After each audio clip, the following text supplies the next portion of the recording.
Hello दोस्तों, good afternoon. आप सभी का स्वागत हमारे यूट्यूब चैनल पे।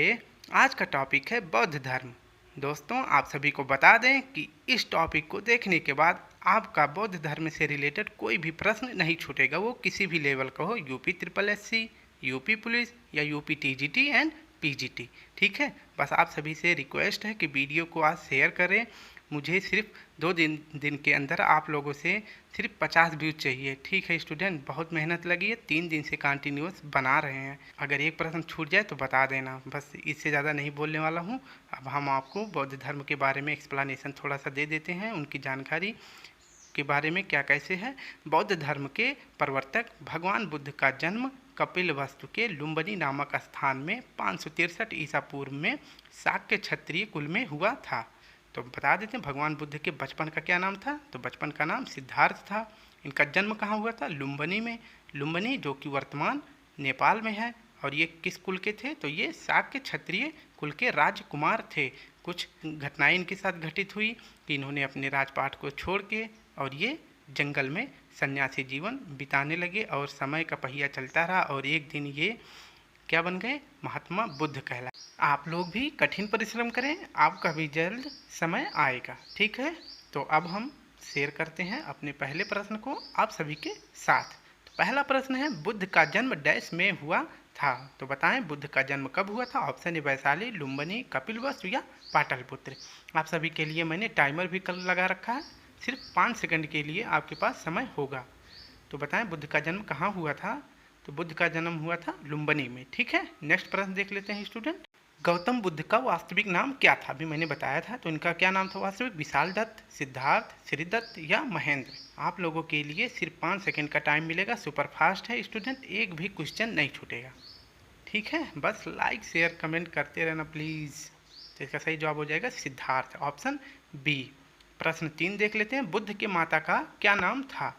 सुलोचना, चंद्रलीला, पद्मावती या महामाया। आपके लिए टाइम स्टार्ट होता है अब। तो आपका सही जवाब हो जाएगा ऑप्शन डी, महामाया। ठीक है, नेक्स्ट प्रश्न देख लेते हैं। सिद्धार्थ जब कपिलवस्तु की सैर पर निकले तो वह कितने दृश्यों को देखा था? जब वो कपिलवस्तु की यात्रा पे गए थे तो उन्होंने कितने दृश्यों को देखा था कि उनका मन भाव विभोर हो गया? आपके पास ऑप्शन है, बताएं कौन सा सही जवाब हो जाएगा। तो आपका ऑप्शन हो जाएगा 4, मतलब 4 दृश्य देखे थे। कौन कौन से? पहला बूढ़ा व्यक्ति, दूसरा बीमार व्यक्ति, तीसरा शव यात्रा, चौथा सन्यासी। ठीक, एक क्रम में देखो, पहले बूढ़ा व्यक्ति हुआ, बीमार हुआ और इसके बाद शव यात्रा उसकी निकल गई और लास्ट में क्या ये बन गए? सन्यासी। एक सन्यासी को देखे। ठीक है, तो यही सब इनकी घटनाएं थी जिससे ये जंगल में चले गए। तो बताएं प्रश्न 5 है, महात्मा बुद्ध के पिता का क्या नाम था? आपके लिए ऑप्शन लगे हुए हैं, चूज योर करेक्ट ऑप्शन। आपके लिए टाइम स्टार्ट होता है अब। तो बता दें आपका सही जवाब क्या हो जाएगा। तो आपका सही जवाब हो जाएगा ऑप्शन बी, शुद्धोधन। ठीक है, अब प्रश्न 6 देख लेते हैं। सिद्धार्थ ने कितनी वर्ष की अवस्था में गृह त्याग किया था? इन्हीं 4 दृश्यों को देखने के बाद ये कभी चैन से सो नहीं पाए और यही सब देखने के बाद कि इतना राजपाट होने के बाद इंसान को एक ना एक दिन मरना पड़ता है, तो क्यों ना कुछ इसका मोक्ष की प्राप्ति के लिए कुछ मार्ग ढूंढा जाए। तो इसका सही जवाब हो जाएगा 29 वर्ष। 29 वर्ष की अवस्था में गृह त्याग किए थे। बुद्ध के गृह त्याग की घटना को क्या कहा जाता है? तो बताएं जब उन्होंने घर त्याग किया था तो उस घटना को क्या कहते हैं? आपका ऑप्शन स्टार्ट होता है। तो choose your correct option. Option A, option B, option C या ऑप्शन डी। तो इसका सही जवाब हो जाएगा महाभिनिष्क्रमण। ठीक है, नेक्स्ट प्रश्न देख लेते हैं। बुद्ध के पहले गुरु कौन थे? जब उन्होंने घर छोड़ा था तो वह पहले किस आश्रम में गए थे? Option A, option B, option C या ऑप्शन डी। करेक्ट ऑप्शन अपना चूज करें स्टूडेंट। तो आपका सही जवाब क्या हो जाएगा? आपका सही जवाब हो जाएगा ऑप्शन बी, अलार कलाम। नेक्स्ट प्रश्न देखते हैं। बुद्ध को ज्ञान की प्राप्ति किस वृक्ष के नीचे हुई थी? पीपल है, नीम है, बरगद है या साखू है? तो जब बुद्ध 29 वर्ष की अवस्था में अपने गृह त्याग किए थे, उनको ज्ञान की प्राप्ति कितने वर्ष की अवस्था में हुआ था? क्वेश्चन सभी संकलित हैं। ठीक है, तो इसका सही जवाब हो जाएगा ऑप्शन ए, पीपल का पेड़ था जहाँ उन्हें ज्ञान की प्राप्ति हुई। प्रश्न 10 देख लेते हैं। बुद्ध को ज्ञान प्राप्ति के समय उनकी उम्र कितनी थी? जब उनको ज्ञान प्राप्त हुआ था तो उनकी उम्र कितनी थी? 29 वर्ष की अवस्था में गृह त्याग किए थे और 6 वर्ष की अवस्था तक कड़ी तपस्या करने के बाद उन्हें कितने वर्ष में 35 वर्ष की अवस्था में ज्ञान की प्राप्ति हुई थी। ठीक है, नेक्स्ट प्रश्न है, बुद्ध को किस नदी के किनारे ज्ञान की प्राप्ति हुई थी? तो पेड़ कौन था? पीपल था। और नदी कौन थी? तो नदी कौन सी थी बताएं आप। इसका सही जवाब हो जाएगा ऑप्शन बी निरंजना। इसे फल्गु नदी भी कहते हैं। प्रश्न 12 देख लेते हैं, बुद्ध को ज्ञान की प्राप्ति किस जगह हुई थी? एक एक प्रश्न छोटी से लेके बड़ी तक मैंने छोड़ा नहीं है स्टूडेंट, बस आप लोग शेयर करते रहना, कल तक मुझे 50 व्यू दिला देना प्लीज़। तो बताएं बुद्ध को ज्ञान की प्राप्ति किस जगह हुई थी? तो इसका सही जवाब हो जाएगा बौद्ध गया, बिहार में। ठीक है, अब नेक्स्ट प्रश्न देख लेते हैं, बुद्ध ने ज्ञान प्राप्ति के बाद अपना पहला उपदेश कहाँ दिया था? सारनाथ में, लुम्बिनी में, कपिलवस्तु में, पाटलिपुत्र में। 29 में घर छोड़े, 35 में ज्ञान की प्राप्ति हुई थी, पीपल के पेड़ के नीचे, फल्गु नदी या निरंजना नदी के किनारे। तो इसका सही जवाब हो जाएगा सारनाथ पे पहला अपना उपदेश दिए थे। और सारनाथ में स्तंभ का चक्र जो है, सारनाथ स्तंभ का चक्र जो है वो किसको प्रतीक इंगित करता है? तो वो प्रगति को इंगित करता है। आपसे क्वेश्चन पूछेगा कि सारनाथ स्तंभ का चक्र क्या इंगित करता है? तो ज्ञान, सहनशीलता ऐसे आएगा, तो आप उसको लगा देना, प्रगति को इंगित करता है। ठीक है, नेक्स्ट प्रश्न देख लेते हैं, बुद्ध द्वारा दिया गया पहला उपदेश क्या कहलाता है? तो बताएं बुद्ध द्वारा दिया गया पहला उपदेश क्या कहलाता है? उनका गृह त्याग की घटना क्या कहलाती है? महाभिनिष्क्रमण कहलाता है। और पहला उपदेश उनका क्या कहलाता है जो अपने शिष्यों को दिए थे? तो ये धर्मचक्र प्रवर्तन। ठीक है, अब नेक्स्ट प्रश्न देख लेते हैं, बुद्ध ने सारनाथ में सबसे पहले शिक्षा किसको दिए थे? तो बताएं श्रेयपुत्र, उपाली, आनंद या उपरोक्त सभी। तो बुद्ध अपना पहला शिक्षा किसे दिए थे? तो आपका सही जवाब क्या हो जाएगा? तो आपका सही जवाब हो जाएगा ऑप्शन डी। अब इसका एक्सप्लेनेशन देख लेते हैं कि इनके शिष्य थे आनंद, उपाली, मोगलान, श्रेयपुत्र, अश्वजीत। इनके 5 पुत्र थे जिन्हें ये पहली बार सारनाथ में शिक्षा दिए थे। और उपाली क्या थे? उपाली महात्मा बुद्ध के दामाद थे। ठीक है स्टूडेंट, देखो मैंने एक छोटी जानकारी आप सभी के लिए इकट्ठा कर रखी है। ठीक है, बस लाइक शेयर कमेंट कर देना प्लीज़। धम्मेक स्तूप कहाँ स्थित है? कुशीनगर, सारनाथ, बोधगया या वैशाली? धम्मेक स्तूप कहाँ स्थित है बताएं। आपका टाइम स्टार्ट हो गया स्टूडेंट। आपकी तैयारी को बेहतर बनाने के लिए मैं 3 से कंटिन्यूस प्रश्न बना रहा हूँ। तो सही जवाब हो जाएगा सारनाथ। धम्मेक स्तूप सारनाथ में है। बौद्ध धर्म अनात्मवादी है, मतलब ये आत्मा को नहीं मानता है। यह पुनर्जन्म में विश्वास करता है, लेकिन पुनर्जन्म में विश्वास करता है और वर्ण व्यवस्था और जाति का विरोध करता है। ठीक है, यह आत्मा को नहीं मानता है, यह ठीक, और यह पुनर्जन्म में विश्वास करता है, वर्ण व्यवस्था और जाति का विरोध करता है।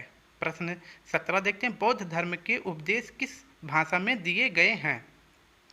तो बताएं बौद्ध धर्म के उपदेश किस भाषा में दिए गए थे? संस्कृत, अवधी, प्राकृत या पाली? तो आपका सही जवाब हो जाएगा ऑप्शन डी, पाली। ठीक है, अब नेक्स्ट प्रश्न देख लेते हैं स्टूडेंट, त्रिपिटक डैश की पवित्र पुस्तक है? त्रिपिटक किस धर्म की पवित्र पुस्तक है? ऑप्शन पारसी, ऑप्शन बी सिख धर्म, ऑप्शन सी बौद्ध धर्म, ऑप्शन डी जैन धर्म। आपके पास सिर्फ 5 सेकंड रहेंगे, 20 सेकंड में एक प्रश्न, सुपर फास्ट। तो इसका सही जवाब हो जाएगा बौद्ध धर्म। त्रिपिटक किसका है? बौद्ध धर्म का। बुद्ध धम्म संघ किस धर्म के त्रिरत्न हैं? तो बताएं बुद्ध धम्म संघ किस धर्म के त्रिरत्न हैं?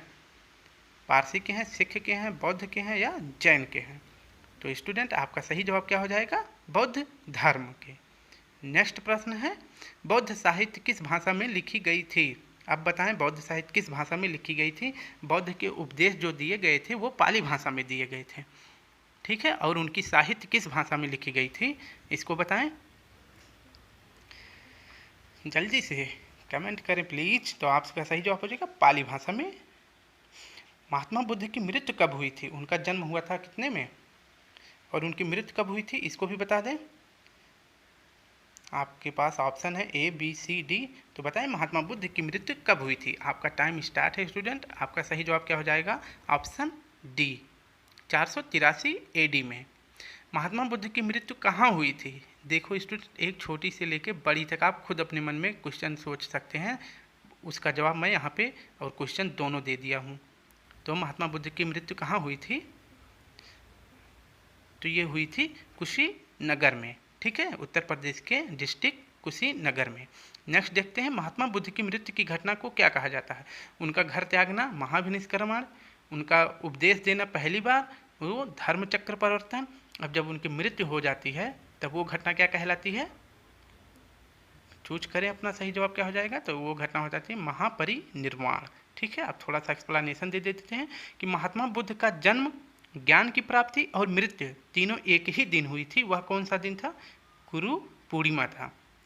महात्मा बुद्ध की अवस्था कितनी थी? तो वो कितने साल जीवित रहे थे? तो वो 80 साल जीवित रहे थे, ठीक है स्टूडेंट। अब हम आपको नेक्स्ट प्रश्न की ओर ले चलते हैं। तो प्रथम बौद्ध संगति का आयोजन कहाँ हुआ था? जिस वर्ष वो मरे थे उसी के कुछ दिन बाद प्रथम बौद्ध संगति का आयोजन किया गया था। तो उसका आयोजन किस जगह पे किया गया था? तो बताएं। कुंडलवन, राजगृह, वैशाली या पाटलिपुत्र में?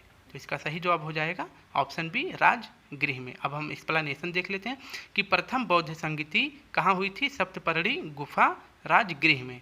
देखो मैंने एनिमेशन भी ला रखा है, बहुत मेहनत करिए स्टूडेंट, सिर्फ 50 व्यूज दिला देना प्लीज़। और इसके अध्यक्ष कौन थे? महाकश्यप, सन 483 ईसा पूर्व में। और शासक कौन थे? अजातशत्रु, जो कि हर्यक वंश के थे, ठीक है। द्वितीय बौद्ध संगति देख लेते हैं। दूसरी बौद्ध संगति कहाँ हुई थी? वैशाली में। अध्यक्ष कौन थे? सर्वकामिनी। और सन कब था? कौन सा था? 383 ईसा पूर्व में। और शासक कौन थे? कालाशोक, जो कि शिशुनाग वंश के थे। इसका ट्रिक होता है रवे पाक अका अक, ठीक है। रवे पाक से राज्य हो जाएगा, अकाक से शासक हो जाएगा। तृतीय देख लेते हैं। तृतीय बौद्ध संगति कहाँ हुई थी? तो पाटलिपुत्र में हुई थी। इसके अध्यक्ष कौन थे? मोगलीपुत्तिस थे।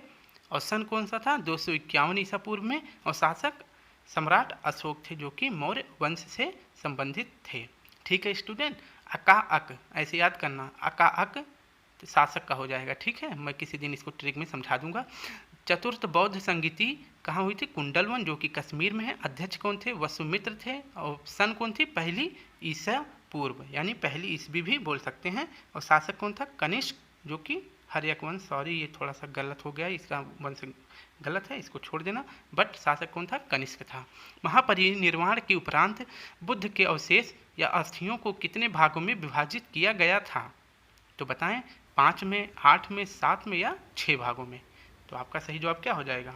बुद्ध के अवशेष को कितने भागों में बांटा गया था? तो ऑप्शन बी, 8 भागों में। और कौन कौन से जगह पे इनके भागों को वो जो है दफनाया गया था? तो कुशीनगर में, कपिलवस्तु, अल्लकल्प, राजगिरी, वैशाली, पावागढ़, रामग्राम या वेट, रामग्राम और वेट द्वीप पर, ठीक है। तो उनके अस्थियों को 8 भागों में विभाजित किया गया था, जो इस प्रकार की जगहों पे उनको समाधि दी गई थी। प्रश्न 26 देख लेते हैं। बुद्ध ने कितने अष्टांगिक मार्गों को बताया था? ऑप्शन सेम है, तो अपना करेक्ट जवाब चुने स्टूडेंट। आपका टाइम स्टार्ट होता है अब। बहुत जल्द हम प्रश्न समाप्त करने वाले हैं, आपकी जानकारी कोई नहीं छूटेगी। तो इसका भी हो जाएगा क्या? ऑप्शन 8 बी, मतलब 8 सही हो जाएगा। कौन कौन से अष्टांगिक मार्ग बताए थे? सम्यक दृष्टि, सम्यक संकल्प, सम्यक वाणी, सम्यक कर्मांति, सम्यक आजीव, सम्यक व्यायाम, सम्यक स्मृति, सम्यक समाधि। मतलब सब कुछ सम्यक के साथ करना चाहिए, किसी चीज़ का अत नहीं करना चाहिए, ठीक है स्टूडेंट। नेक्स्ट प्रश्न देखने से पहले कुछ इनके बारे में जान लेते हैं कि इनके उपदेश क्या थे। कि महात्मा बुद्ध का सिद्धांत मध्यम मार्गी था, ना तो सरल था और ना ही कठिन था। अर्थात इनका क्या कहना था कि बीड़ा के तार को इतना ढीला मत रखो कि कोई सुर ही ना निकले, और इसे इतना भी मत कसो कि यह टूट जाए, ठीक है। नेक्स्ट देख लेते हैं।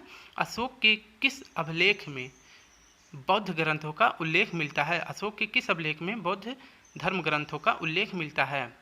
तो बता दें स्टूडेंट, इसका सही जवाब क्या हो जाएगा? सोपरा अभिलेख है, भाब्रू अभिलेख है, गिरनार अभिलेख है या फिर कालसी अभिलेख है? तो इसका सही जवाब हो जाएगा ऑप्शन बी, भाब्रू अभिलेख। प्रश्न 28 देख लेते हैं। द लाइट ऑफ एशिया के नाम से कौन जाना जाता है? लाइट ऑफ एशिया के नाम से कौन जाना जाता है? महात्मा बुद्ध, दयानंद सरस्वती, स्वामी विवेकानंद, महावीर स्वामी। तो आपका सही जवाब हो जाएगा ऑप्शन ए, महात्मा बुद्ध। ठीक है, अब इसके बारे में थोड़ी सी एक्सप्लेनेशन देख लेते हैं कि द लाइट ऑफ एशिया इस पुस्तक के लेखक कौन है? Sir Edwin Arnold. इन्होंने ही महात्मा बुद्ध को द लाइट ऑफ एशिया की उपाधि से अलंकृत किया था। ठीक है स्टूडेंट, तो द लाइट ऑफ एशिया कौन कहलाए? महात्मा बुद्ध। किसने कहा था? Sir Edwin Arnold. ठीक है, नेक्स्ट प्रश्न देख लेते हैं स्टूडेंट, सेकेंड लास्ट है। बौद्ध धर्म की किस संगति में बौद्ध धर्म दो संप्रदायों में बंट गया था? मतलब बौद्ध धर्म किस बौद्ध संगति में दो भागों में विभाजित हो गया था? तो बताएं, पहली में, दूसरी में, तीसरी में या चौथी में? तो इसका सही जवाब क्या हो जाएगा? ऑप्शन ए, चतुर्थ बौद्ध संगति में बौद्ध धर्म दो भागों में बंट गया था। कौन कौन से? हीनयान और महायान में। हीनयान इस समय किस देश में प्रचलित है? श्रीलंका में, म्यांमार में और जावा द्वीप पे। ठीक है, और महायान कहाँ पे प्रचलित है? तिब्बत में, चीन में, कोरिया में, मंगोलिया में और जापान में। तो स्टूडेंट, आज का लास्ट प्रश्न देख लेते हैं कि बुद्ध के पंचशील सिद्धांत का वर्णन किस उपनिषद में मिलता है? तो बताएं, बुद्ध के पंचशील सिद्धांत का वर्णन किस उपनिषद में मिलता है? ऐतरेय उपनिषद, बृहदारण्य उपनिषद, मुंडक उपनिषद या छंदोग्य उपनिषद? तो आपका सही जवाब हो जाएगा ऑप्शन डी, छंदोग्य उपनिषद में बुद्ध के पंचशील सिद्धांत मिलते हैं। स्टूडेंट, अब होने वाला महामैराथन क्लास कल से दोपहर 2 बजे से लूसेंट का निचोड़ स्टार्ट करेंगे। सिर्फ 20 मिनट में आपको 100 क्वेश्चन देंगे, कोई इतना सुपरफास्ट नहीं देगा, और आपकी तैयारी को परखने के लिए वन लाइनर रहेंगे, जिससे कि आपको क्वेश्चन को पढ़ के उसको सोचने के लिए आंसर क्या होगा टाइम भी दिया जाएगा। ठीक है, तो कल से मेरे साथ जुड़े दोपहर के 2 बजे। सिर्फ 20 मिनट के लिए आप मुझे अपना टाइम दीजिए, मैं आपको पूरी लूसेंट का निचोड़ आपके हाथ में दे दूंगा। ठीक है, तो आप हमारे साथ बस जुड़े रहें। मेरे लिए सिर्फ एक काम करें, बस शेयर करें और सब्सक्राइब करें। दोस्तों, थोड़ी सी मेहनत आप इतना कर देना, और बाकी तो पूरी रात मैं आपके लिए बना के मैराथन क्लास डेली दोपहर 2 बजे आप लोगों के पास रख दूंगा, तो जिससे कि आपकी तैयारी जीके जीएस में नंबर 1 लेवल की हो जाएगी। तो बस इतना करते रहना। Love you all. जय हिंद, जय भारत।